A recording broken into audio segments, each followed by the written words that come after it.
This was supposed to be the crown jewel of Dubai's real estate empire, but now, it's nothing but a ghost town. The 2008 financial crisis has hit Dubai like a tsunami. Billionaires are fleeing the country overnight, leaving behind mega projects and unpaid debts. Arrest warrants are issued for real estate moguls. But at the center of it all, one man stands on the edge of total collapse, or the greatest comeback in real estate history. His name? Hussain Sajwani.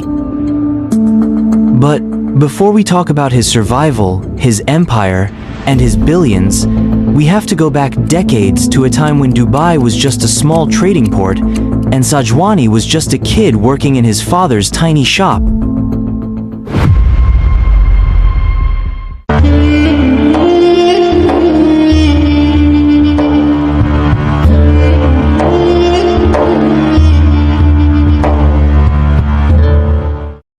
Most people only saw a small shop, but young Hussain saw something different, a lesson in business, supply, and demand. His father was a tough businessman, sometimes working 16-hour days to keep the shop running. But Sajwani didn't want this life. He saw how his father struggled, and he knew he wanted more. Instead of staying in the family business, he pursued education. And in the 1970s, he did something almost unheard of for an Emirati at the time. He left for the US to study at the University of Washington. This decision wasn't just about getting a degree, it was about thinking bigger. Sajwani wasn't just learning engineering, he was studying how America did business.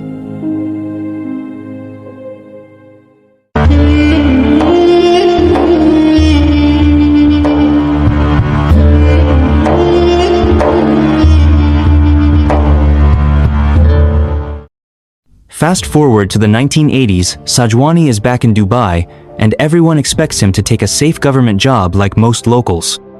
But instead, he makes a move that no one sees coming. He starts a catering business. Catering? Sounds small time, right? But Hussain wasn't thinking about local restaurants. He was thinking much, much bigger. Instead of catering to locals, he lands a game-changing contract with the US military, supplying food to American troops stationed in the Middle East. This wasn't just a deal, it was a goldmine. By the 1990s, his company, Global Logistics Services, was feeding tens of thousands of soldiers. Sajwani is quietly making millions. But catering? That was just his starting point.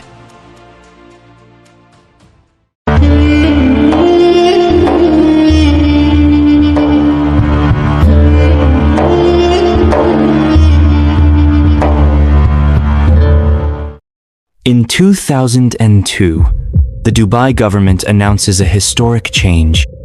Foreigners can now own property in Dubai.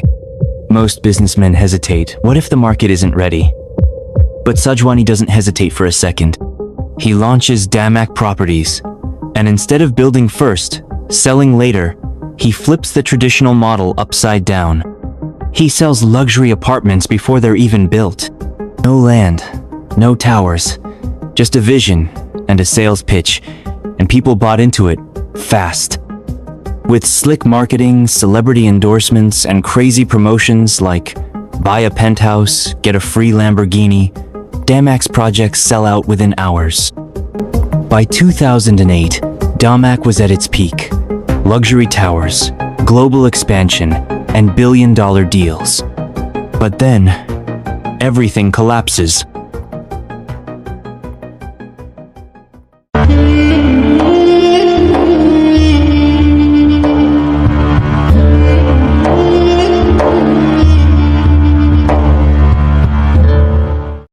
October 2008, the global financial crisis hits, and Dubai's real estate market implodes overnight. One moment, billionaires are buying penthouses. The next, they're abandoning their projects overnight. And Damac is losing millions by the hour. Sajwani faces a brutal choice. Hold on to everything and risk total bankruptcy or slash his losses, restructure, and survive. Most billionaires lost everything. But Sajwani? He adapts. He stops all new projects, He renegotiates debts. He focuses on cash flow instead of expansion. And then, Dubai's economy starts to bounce back.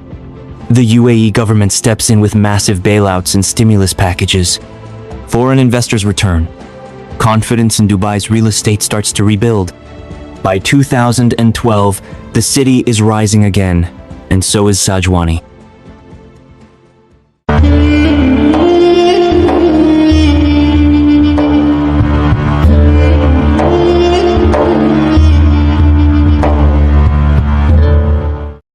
(2013) Damac goes public on the London Stock Exchange, a bold move that raises hundreds of millions in new capital.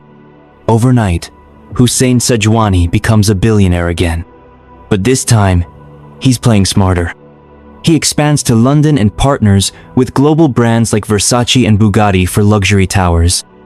And in 2017, he teams up with Donald Trump to build Dubai's most exclusive golf courses. Sajwani isn't just back. He's bigger than ever.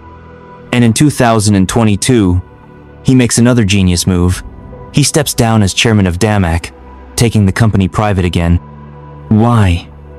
To have full control.